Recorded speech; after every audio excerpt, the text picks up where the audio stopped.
ভাবতে পারছেন, এখন থেকে ফুটবলে হাওয়ার বদলে দিতে হবে চার্জ। ঠিক আপনার হাতের মোবাইল ফোনটির মতোই। হ্যাঁ, শুনতে অবিশ্বাস্য মনে হলো 2026 বিশ্বকাপে মেসি নেইমাররা যে ফুটবলটায় লাথি মেরে জালে জড়াবেন, ম্যাচ শুরুর আগে সে ফুটবলকে আক্ষরিক অর্থেই চার্জারে বসাতে হবে, নয়তো এর ভেতরের আসল ম্যাজিকটাই কাজ করবে না। স্পোর্টস জায়ান্টস অ্যাডিডাস 2026 বিশ্বকাপের জন্য তৈরি করেছে এক অদ্ভুত আর অবিশ্বাস্য বল, যার নাম দেওয়া হয়েছে ট্রায়োন্ডা। কিন্তু একটা ফুটবলকে কেন চার্জ দিতে হবে, আর কী বা এমন লুকিয়ে আছে এর ভিতরে?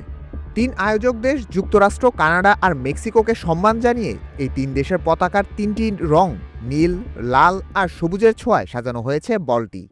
বাইরে থেকে দেখলে একে আর 10টা সাধারণ ফুটবলের মতোই মনে হবে, কিন্তু ট্রায়োন্ডার ঠিক মাঝখানে ঝুলিয়ে দেওয়া হয়েছে মাত্র 14 গ্রাম ওজনের একটি সুপার চিপ বা মোশন সেন্সর।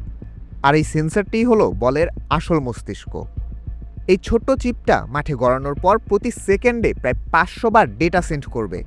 বলটি কখন, কোথায়, কত গতিতে ঘুরছে, এমনকি অফসাইড বা হ্যান্ডবলের মতো সূক্ষ্ম মুহূর্তেও। কোনো খেলোয়াড়ের বুটের একটি সুতাও বলটাকে স্পর্শ করছে কিনা তার 100 ভাগ নিখুঁত প্রমাণ এই চিপটি দিয়ে দেবে। তবে সবচেয়ে মজার ব্যাপার হলো, বলের ভেতর এত বড় টেকনোলজি থাকার পরেও এর স্বাভাবিক ওজন, গতি বা বাউন্সে কোনো পরিবর্তন আসবে না। খেলোয়াড়রা মাঠে পাসের পর পাস খেলবেন, কিন্তু বুঝতেই পারবেন না যে তারা আসলে একটি আস্ত কম্পিউটারকে লাথি মারছেন। এখন মনে প্রশ্ন আসতে পারে, এত পাওয়ারফুল চিপ কাজ করার শক্তি পায় কোথায়? এখানেই আসে সেই চার্জ দেওয়ার গল্প।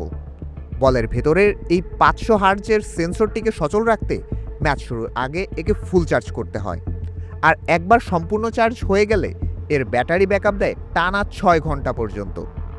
অর্থাৎ একটা পুরো ম্যাচের 120 মিনিট পার হয়ে ট্রাইব্রেকার চললেও এই বলের চার্জ ফুরোবে না। 11ই জুন যখন এই বলটি মেক্সিকোর মাঠে প্রথম গড়াবে, তখন ফুটবল ইতিহাস পা রাখবে এক সম্পূর্ণ নতুন মহাজাগতিক যুগে।